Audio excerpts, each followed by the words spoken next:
Hi, ladies and gentlemen. You are welcome to Bible Reading Culture Day 12. So far, so good. I'm liking how this is going. This is very personal to me, and I am so intentional about reading my Bible daily. And in my last video, I told you that I wanted this to stay.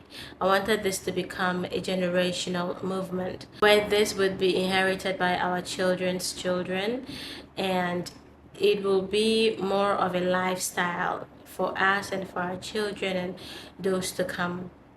So thank you so much for joining into this reading today. However, I always start with either sharing a testimony, some life advice or tips, something on maybe psychology for you to just, take away, and something you can think throughout your day. Today, what I want to talk on is to grow in inner peace, because literally there's nothing like a peace of mind if you don't intentionally sought after peace of mind. You have to seek to find it. You have to knock for your mind and heart to open to it. And when you ask people for peace of mind, normally it is just verbal explanation. Peace of mind is quietness and or maybe stillness. But you would find out that a lot of people cannot be still for even a minute in their minds. Why? Because they have not practiced the art of mindfulness. Now, in psychology, mindfulness is a very powerful tool to regulate your emotions intrinsically. Show me a person who has control over their emotions, and I'll show you a person who has practiced mindfulness and meditation most or all the time in their life. What happens is that you control your thoughts or your reasoning without judgment.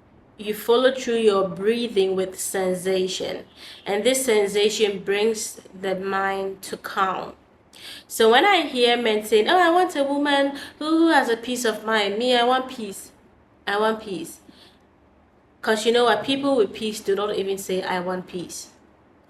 Because they know what peace is, and they can detect people who can come into their life and distract or even want to take away that peace. Even though peace is a success and an achievement, I believe that the more you seek for peace yourself, naturally the universe would delete the people who come to take away peace from your life. Peace is a value, okay? So if peace is your value, what do? You need to go after peace. You need to find peace, be fulfilled and be satisfied in peace. I would wish that men who will listen to me will stop saying, "I want a peace of mind. I want a woman who will come into my life and give me peace." Because if you are peaceful, you will attract another peaceful woman. Because you attract a lot of times what you don't have. And some of you, they are mostly traumatic bonds that you attract. I am a very peaceful person, and I won't go around saying, "Oh, I want a man who will bring me peace," because I know what is not peace. So if a man is coming into my life to add value to me, I will know. If he is coming into my life to take away my value, I will know. 3 rules of life mostly that people don't understand is what? Love needs action. When someone says they love you, they have to act it out. So we have come to the terms whereby love is not merely the vocal or the verbal words we use. You can of course define what love is in English, but you may have to act it out. And by acting it out, if you're a peaceful person, someone who loves you will continue to add the value of peace in your life. And they do that based on what? Number 1, communication. Are they good listeners? Okay. Do they listen like they want to learn something from you? Number 3, do they respect you? Is there mutual respect? Respect doesn't just go one way, right? Number 3, are they forgiving? Is it something that they would keep reminding you of your wrongs and how incapable you are, and all of the wrongs you did, and a whole lot. So number two, we have to understand that trust needs proof. Now, per my personality, there's always the basic trust for everyone. I would say trust, but then there's just a basic doubt. I'll just give people the benefit of the doubt to be whoever they want to be. I don't have any, preference. I don't have any, specifications, whether friends or lovers. No, I just allow people to be themselves so that you can get to study them. That's what psychology has taught me. If you give people freedom, allow them to be whoever they want to be, you get to know them better than if you restrict them or if you give them conditions, right? So the benefit of the doubt, be whoever you want to be. But then if you truly want me to trust you 100%, you really need to prove yourself for that 100%. Lastly, when someone says sorry, it needs to follow up, or it needs to be backed up by change. When you say sorry without change, it's just a clear manipulation. So the more you keep saying sorry, the more you disvalue your relationship. I'm made to believe that people who say sorry are not very thoughtful of their actions. Okay? When you are thoughtful with your actions, you would hardly say sorry for the same actions that places stress on your relationship. So be mindful, be thoughtful, always say sorry, backed up by change, change in behavior and attitude, and do this intentionally. So lastly, I would end this by saying that be happy. Okay? Learn to be happy. Learn to be fulfilled and to be content with yourself. Learn to learn from your mistakes and to grow from your mistakes.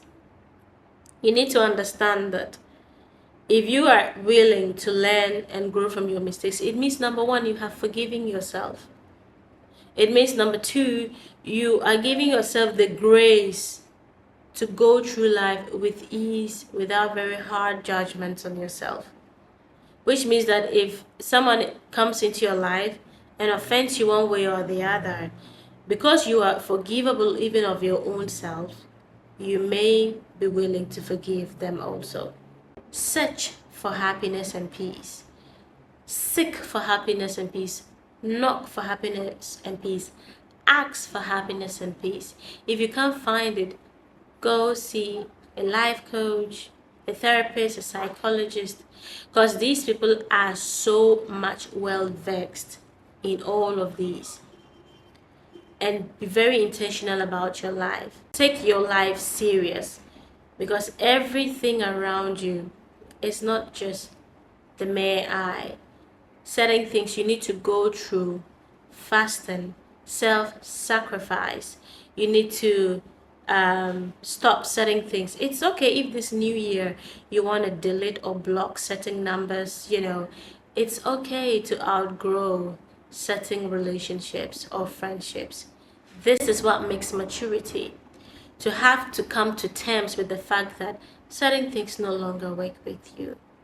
And so you take this with what seriousness, and you find it. If you search for it, you will find it. And I pray that as we are starting the book of wisdom, which is the book of Proverbs, that God really places in our hearts, some grace and atonement for our past sins. All right, that we are forgiving and we forgive ourselves, and that we seek for the highest being. We seek for our own highest being to transcend to our higher self, to live a very self-fulfilled and much self-esteem life, that when you look at somebody, you look at them through the lens that you look at your own self. And this is what true love, true compassion, through empathy, through forgiveness, and that at the end of the day, you create the environment you want to thrive in, so that people do not mistake you for what you are not. So God bless you, and then let's go straight into the book of Proverbs. because today, Proverbs chapter 12. So Proverbs chapter 12 verses 1 to 28, and here I read, it says that whosoever loveth instruction loveth knowledge, but he that hateth reproof is brutish. A good man obtaineth favor of the Lord, but a man of wicked devices will he condemn. A man shall not be established by wickedness, but the root of the righteous shall not be moved. A virtuous woman is a crown to her husband, but she that maketh ashamed is as rottenness in his bones. The thoughts of the righteous are right, but the counsels of the wicked are deceit. The words of the wicked are to lie in wait for blood, but the mouth of the upright shall deliver them. The wicked are overthrown and are not, but the house of the righteous shall stand. A man shall be commended according to his wisdom, but he that is of a perverse heart shall be despised. He that is despised and had a servant is better than he that honoureth himself and lacketh breath. A righteous man regardeth the life of his breast, but the tender mercies of the wicked are cruel. He that tilleth his land shall be satisfied with bread, but he that followeth vain persons is void of understanding. The wicked desireth the net of evil men, but the root of the righteous yieldeth fruit. The wicked is snared by the transgression of his lips. The just shall come out of trouble. A man shall be satisfied with good by fruit of his mouth, and the recompense of a man's hands shall be rendered unto him. The way of a fool is right in his own eyes, but he that hearkeneth unto counsel is wise. A fool's wrath is presently known, but a prudent man covereth shame. He that speaketh truth showeth forth righteousness, but a false witness deceit. There is that speaketh like the piercing of a sword, but the tongue of the wise is health. The lip of truth shall be established forever, but a lying tongue is but for a moment. Deceit is in the heart of them that imagine evil, but to the counselors of peace is joy. There shall no evil happen to the just, but the wicked shall be filled with mischief. Lying lips are abomination to the Lord, but they that deal truly are his delight. A prudent man concealeth knowledge, but the heart of fools proclaimeth foolishness. The hand of the diligent shall bear rule, but the slothful shall be under tribute. Heaviness is the heart of man, maketh it stoop, but a good word maketh it glad. The righteous is more excellent than his neighbor, but the way of the wicked seduceth them. The slothful man roasteth not that which he took in handthings, but the substance of a diligent man is precious. In the way of righteousness is life, and in the pathway thereof there is no death. So let's take the memory verse again. It says that Proverbs chapter 12 verses 28, that in the way of righteousness is life, and in the pathway thereof there is no death. Yeah, so this is the words of the Lord. I'm reading this from the King James Version. I know by now you have learned one or two things, and I pray that your day is blessed. Bye.